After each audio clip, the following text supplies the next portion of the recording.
Bueno, Pedro Agamio, ex viceministro de Energía y Minas, usted lo conoce perfectamente, los medios reclaman su opinión, que es una opinión sensata, y sobre todo de una persona que no es pues un teórico, ¿no?, sino que conoce cómo funciona Y yo voy a aprovechar acá, primero para saludarlo a Pedro, hace tiempo que no lo veía. Pedro, ¿qué tal? ¿Cómo te va? Chema, es un gusto y un honor ser entrevistado por ti. Te veo muy bien, y explícame esta cuestión que la verdad me deja un poquito turulato. La ministra Mirta Vázquez le manda un oficio al ministro de Energía y Minas porque no va a una comisión que tiene que ver con el gas de Camisea. ¿Esto es correcto o es un titular periodístico mal hecho? Bueno, en mis años de vida, y yo siempre he elaborado en el sector de energía, sea sí, hasta en la cooperación internacional vinculada a energía, y nunca vi esto. Es una clara llamada de atención ante la ausencia, me parece, a 3 reuniones de una comisión de la máxima importancia. Y bueno, para que la primera ministra tenga necesidad de hacer público un llamado de atención, nos revela cómo están las cosas. Pero el ministro me parece que ha respondido diciendo que estaba en otras comisiones, ¿no? En mesas de diálogo en el interior del país, porque conflictos tenemos ahora para regalar, para elegir de qué modalidad lo prefieres, helado, sin helar, etcétera. Entonces lo que el ministro le ha dicho es que estaba tratando de desactivar los conflictos. Hay casi 200 conflictos. Hay casi 200 pero eso no lo exime al ministro de priorizar. Y este tema, si me das unos segundos, yo te demuestro la importancia que tiene. Dale, por favor. Estamos viviendo primero la crisis interna de la inestabilidad y la zozobra que ha llevado a que el precio del dólar se dispare, sí, señor, y productos de primera necesidad incrementen su valor porque hay un altísimo componente importado, incluidas medicinas. A eso se suma la crisis internacional. En el hemisferio norte el precio del gas natural ha subido 250%. Muy bien. Y el petróleo, el barril de petróleo, según los especialistas, el próximo año debe superar los $100 el barril. Incluso ya el presidente de los Estados Unidos, en un mensaje a la nación, le ha dicho a los ciudadanos que se preparen. Y eso para el Perú es una situación muy complicada. Y necesitamos reforzar esta comisión, porque esta comisión es solo de funcionarios públicos. Necesitamos convocar a la empresa privada, a la academia, para hacer una suerte de think tank de recomendaciones que agilicen esta diversificación de la matriz energética, porque tenemos un privilegio como país, un lote que tiene precios muy por debajo del precio internacional, porque Shell no recuperó su inversión, correcto, no llegó a acuerdo con el Perú hasta en 2 intentos, y dejó el equivalente a 2.500 millones de barriles de petróleo en gas metano principalmente. Y no hemos hecho nuestro trabajo. Colombia ha logrado llegar a casi el 70% de su territorio, dando la oportunidad de usar el gas natural en sus ciudades principales, y al mismo tiempo, teniendo menos reservas que el Perú, ha avanzado de forma importante. Bolivia en menor grado, pero Bolivia ha maltratado la inversión extranjera y eso le causa hoy un problema de escasez de reservas y un esfuerzo vehemente de tratar de encontrar más gas. Está teniendo resultado, pero este esfuerzo es reciente. Perú no, Perú está en América Latina en la mejor posición. En cuanto a reservas, tenemos 24 años por delante y hay que saber aprovechar el gas. Ya no más gas en el sector eléctrico, porque tenemos el sol y el viento. El caso del sol en Chile y Arabia Saudita se ha logrado llegar a un precio que es 1/3 de lo que los peruanos pagan por el gas natural para generación eléctrica, teniendo el precio subsidiado. 1/3, señor Dios. Poquito más de $10 megavatio hora. Es decir, el sol ha batido récords como fuente de generación eléctrica. Y sin invertir un solo sol adicional, el Perú podría hoy tener 20% de su mercado eléctrico con sol. Y solo tenemos 4%. ¿Por qué es eso? ¿No sabemos la importancia que tiene? Sabemos la importancia que tiene. ¿Esa materia prima que no nos cuesta nada? La pregunta es muy buena. La razón principal es porque hemos tenido una inestabilidad muy grande en los puestos públicos. Correcto. Hemos cambiado de ministros a cada rato, no hay meritocracia. El Estado se ha viniendo abajo en capacidad profesional propia, estamos frente a una situación que hace que los lobbies que existen en todo el mundo acá son más fáciles de darse por la debilidad política. Entonces, cosas lógicas no suceden. Chile, que tiene potencial parecido al Perú, tiene ya 23% de participación de energías renovables en su mercado. Se da el lujo de decirle al Perú: en el día te puedo dar energía barata, más barata que la que a ti, que la propia tuya. Y encima está ahorita liderando una iniciativa no a nivel de América Latina, sino a nivel global, para competir con Arabia Saudita en producción de hidrógeno verde. Miren ustedes, o sea, el hidrógeno verde, que es el combustible del futuro, y ya ellos están creando las condiciones para, a partir de sus sistemas eólicos y solares, producir, tienen ese objetivo estratégico, producir el hidrógeno verde más barato del mundo. Perú... ¿Qué es hidrógeno verde? Hidrógeno verde es una suerte de reforma de segunda generación, que significa aprovechar mediante un procedimiento científico de la generación eólica que se produce y la generación solar. Se extrae el hidrógeno y ese hidrógeno se logra inyectar en la red convencional de gasoductos y sustituye al gas natural. Ya en Alemania hay una red ferroviaria que se mueve con ferrocarriles con hidrógeno verde. Hay más de 1000 vehículos que se mueven con hidrógeno verde. Hoy cuesta 10 veces más. Pero se va a abaratar, como siempre, siempre es el fenómeno, es así. Y es el combustible del futuro, porque todos los expertos, incluso en el último Congreso Mundial de Ingeniería del Petróleo, han reconocido que el 2050 es el punto de quiebre, es decir, ya va a ser el momento en el que el viejo rey petróleo cede el atrio al sol como principal fuente de suministro global. Y eso implica prepararse. Ya también está la huella de carbono. El mensaje de la cumbre que está en este momento produciéndose en Escocia de cambio climático es: vamos a negociar comercio de importación de bienes y materias primas exigiendo la huella de carbono, que es una certificación. Sí. Si el Perú produce cobre y me resulta que ha utilizado petróleo para producir cobre y no es una huella de carbono neutral, va a tener que esperar. Voy a priorizar al que me produce cobre con energías renovables. Igual con la ropa, igual con cualquier producto, los alimentos que el Perú exporte al mundo. Dicho de otra forma, los 21 tratados de libre comercio no son suficientes si no cambiamos nuestra matriz, y tenemos cómo hacerlo, pero vamos muy lento. Vamos muy lento. Y con el ruido político que tenemos, vamos a ir cada vez más lento. Nadie está discutiendo estas cosas a nivel de la clase política, digamos, sino están entretenidos en otros asuntos. Chema, cuando yo gozaba de tu sapiencia y como periodista, yo he ido al Congreso, a la Asamblea Constituyente en uniforme de colegio, y fui creyendo que iba a estar máximo media hora, una hora, y me quedé hasta las 11 de la noche, habiendo llegado a primeras horas de la tarde, y yo quedé impresionado, porque uno aprendía. En todas las tiendas políticas había políticos con mucho conocimiento, con mucho talento. Uno recibía clases universitarias escuchando los debates. Claro, claro. Ahora ya no siento lo mismo cuando voy al Congreso, por alguna razón. Hay un cambio. Cuando tienes que ir obligado al Congreso, porque no vas al Congreso para divertirte, para relajarte, ni para aprender. Pero creo yo que necesitamos recuperar la política peruana. La política es fundamental. Aristóteles tenía una frase muy dura, decía: el hombre es un animal político. Sí.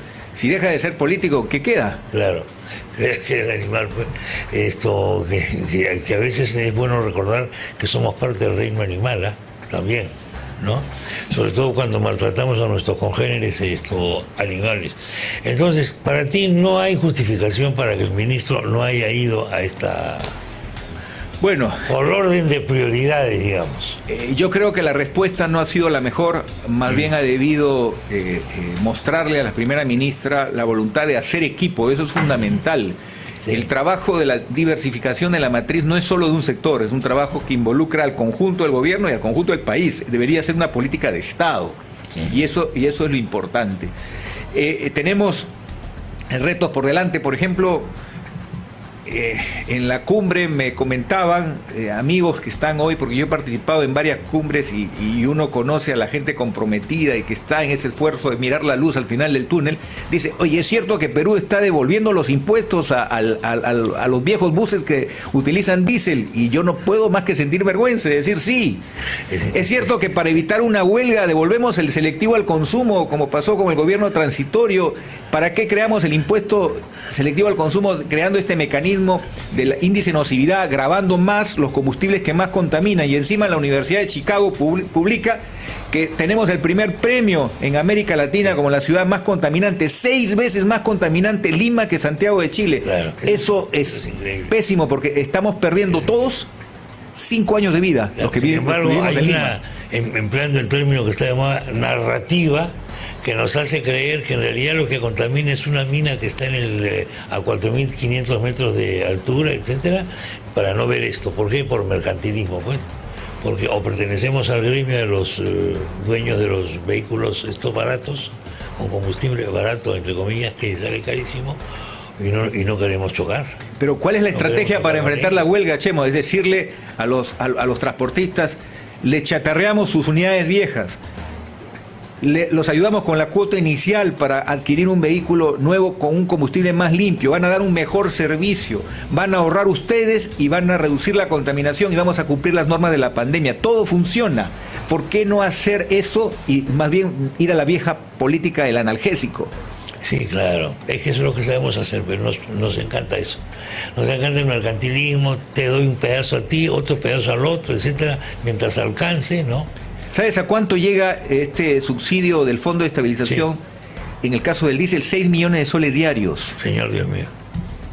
Es una locura. Cuando con ese mismo dinero podemos lograr avanzar en una matriz que nos genere calidad de vida, que corrija esas distorsiones en las principales ciudades del Perú, podemos tener toda la Panamericana con puntos de recarga para gas natural, podemos tener un barquito metanero pequeño, y para eso hay que condicionar el puerto de Melchorita con un acuerdo con el consorcio Camisea para que ese barco pueda recargar los 4 principales puertos del país, y así avanzamos.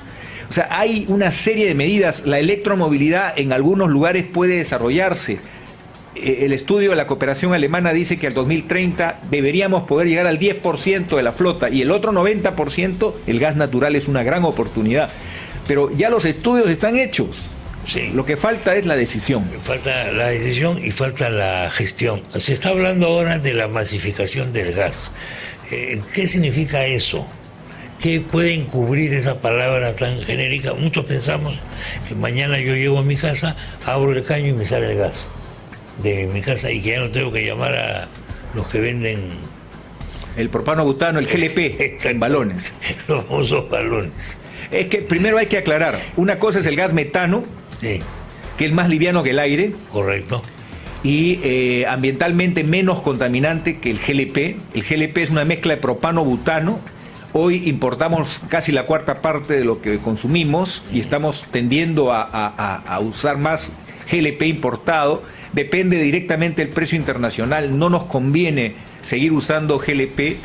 El Perú, y preguntémosle a las familias que tienen cocinas con gas metano en sus casas, pagan 1/3 hasta 1/4 parte de lo que pagan los otros entre la suma del balón de GLP y la factura eléctrica. Porque la combinación perfecta para este escudo de protección es en transporte, hogares e industria usar el gas metano, y en el mercado eléctrico acelerar el avance, el uso del sol y el viento. Con esas dos variables vamos a darle economía a las familias peruanas y vamos a hacer que el Perú sea uno de los pocos países en el mundo que no es dramáticamente impactado por la crisis de los precios altos de los derivados del petróleo que hoy estamos viendo. Pero en la medida en que nos demoremos, vamos a pagar una cuenta alta. En la medida en que lo hagamos bien, y se ha demostrado que podemos llegar a 200.000 conexiones por año, desde Tumbes hasta Tacna. Pero eso requiere un planeamiento, una alianza público-privada transparente, predecible, clara, que signifique que, por ejemplo, los cerros de Lima, donde vive la gente más pobre, no tiene hoy conexiones a gas natural. En Bogotá sí hay conexiones en los cerros.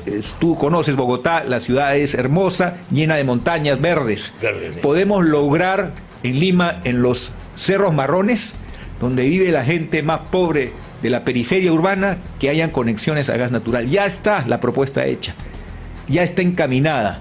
La decisión firme, 200.000 conexiones por año. Ya en Piura están en obra 65.000 conexiones. Ya en Arequipa hay 10.000. Podemos hacer la extensión del gasoducto de Ica, que ya llega a la frontera con Arequipa, y nos sale mucho más barato que meternos en el problema enorme, que no se sabe cuánto se resuelve, del famoso gasoducto, donde estuvo el problema de Odebrecht y sus socios, que es materia de un juicio, arbitrajes. No tiene sentido amarrar el futuro de la masificación a un resultado incierto. Lo que debemos hacer es buscar la salida más económica. Llegamos a Arequipa por la extensión del ducto que ya llega a Ica, que es de 20 pulgadas y que cubre la demanda del sur, porque no tiene sentido haber intentado construir un gasoducto que es del tamaño de la demanda de Lima, cuando sabemos que estamos hablando de una demanda 4 veces mayor. Entonces, ¿qué es lo que pasa si seguimos insistiendo en hacer una obra sobredimensionada? La tarifa eléctrica se duplica, porque nada es gratis. Toda infraestructura, como ocurrió en España, que hicieron casi 100.000 megavatios de obra y necesitaban solo la mitad. Castigaron a 2 generaciones, porque incluso la crisis llegó hasta la tómbola de las hipotecas y los préstamos. Hoy día las facturas que te llegan por la energía son altísimas. Así es. Altísimas. Hay todo un movimiento social en España ahora tremendo sobre esta cuestión. Por eso es muy importante defender el bolsillo de la gente. Y el Perú tiene cómo hacerlo, proteger a las familias peruanas. Y esto puede ser una política de Estado. Acá no hay que ser de izquierda, de derecha o de centro. Hay que ser peruano informado y con valores. ¿Se entiende esto ahora? Yo creo que sí. Yo mantengo la esperanza, como dicen, la luz al final del túnel, pero demoramos mucho. Y eso nos hace daño porque estamos en la 4ª revolución industrial. Sí. Las decisiones tienen que ser eficaces. Pero yo confío mucho en lo que tú has hecho, Chema, que es el semillero de buenos periodistas y buenos seres humanos que están en los jóvenes que se están preparando. El mundo hoy está interconectado. Ya no es como antes, que para llegar al conocimiento había que cruzar el gran charco. Hombre, claro, y te comunicabas con señales de humo porque no había teléfonos. Cuando yo le digo a los jóvenes que en mi casa mi papá y mi mamá se demoraron 15 años a que le pongan un teléfono, piensan que estoy hablando más o menos de la baja edad media, ¿no? Y estamos hablando de hace 50 años. Nada más. Porque ellos han nacido con celulares, con internet, con todo. Pero así es. Hoy una niña, un niño de la comunidad machiguenga de Camaná puede tener mínimo 5 horas de conexión con una antena satelital alimentada con energía solar, una pequeña laptop con un programa bilingüe. Sí. Y esa niña de 8 años mañana puede ser la primera astronauta peruana, aunque ya hay otra muchacha también de origen humilde que está en la lista en la NASA, sí, para ser astronauta. O sea, mira tú lo que se puede lograr gracias a esta 4ª revolución industrial, que permite que en la última milla del Perú haya capacidad de conectarse con el mundo y aprender sin perder tu identidad. Eso es, pues, ojalá podamos aprovechar. Pedro, te agradezco mucho la visita. Un honor, y ojalá que me den una copia de esta entrevista, porque para mí es un grato recuerdo siempre estar en contacto con un maestro. Pedro Gamio, te agradezco mucho. Un gusto. Es muy amable, Pedro Gamio, y los temas que tienen que ver pues con la energía, el gas, etcétera, todo esto. Y ahora vamos